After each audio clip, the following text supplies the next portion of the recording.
Item number SCP-3829. Index Metastasis. Object Class Euclid Keter. Special Containment Procedures. SCP-3829 is kept sedated within a standard humanoid containment cell. Once a week, portions of excessively large tumors are to be excised and cryogenically frozen. Update 01-19-2020. SCP-3829 is uncontained following the destruction of Site-172 and is to be neutralized on site. Description: SCP-3829 is former Site-172 Director Zoe Marquez. SCP-3829 suffers from an anomalous form of advanced cancer. Its entire body is covered with constantly growing, extraspatial tumors that extend through four-dimensional space with a total estimated mass above 3 tons.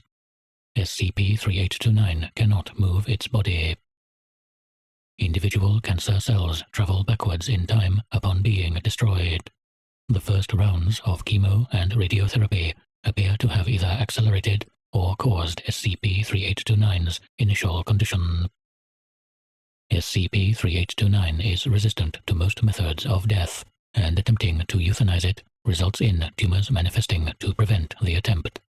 Lethal injections result in tumors growing around the needle and neutralizing the injecting agent. Asphyxiation results in the formation of tumors in the lungs that regulate oxygen and carbon dioxide, etc. Following the emergence of SCP-3731, SCP-3829's tumors were harvested in an attempt to weaponize the cells against SCP-3731 mutants. The most successful prototype was the Figuera Palanez Lifeline Cannon, capable of rapidly inducing modified, non-immortal tumors in targets within its line of sight up to 1 kilometer. SCP-3829 nearly woke from its sedation during development, and its dosage was slightly increased. The FP Lifeline was tested in an initial assault against an SCP-3731 mutant settlement on the outskirts of what was formerly Parump. It was set up on a nearby hill while ground forces in combat exoskeletons breached the north wall.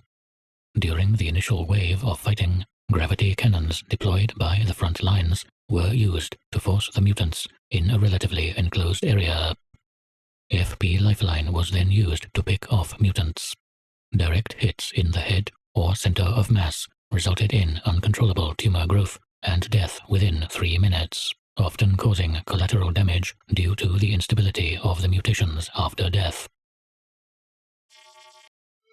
Image: Deployment of FP Lifeline.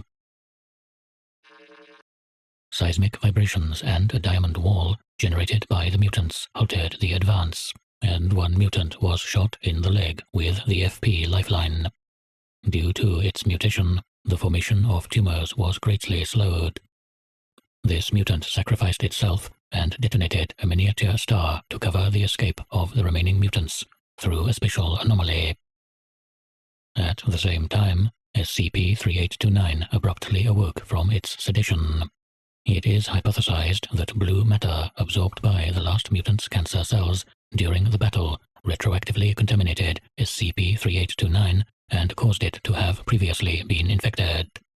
The FP Lifeline and all other prototypes were ordered destroyed. Upon waking, SCP-3829 was able to stand, and its tumors burst, spawning several dozen new instances of SCP-3829. These instances stormed Site-172, violently ejecting their tumors from their extraspatial origin into ordinary space-time to deliver massive structural damage to the site. Terminated SCP-3829 instances folded in on themselves along 4-dimensional space and vanished.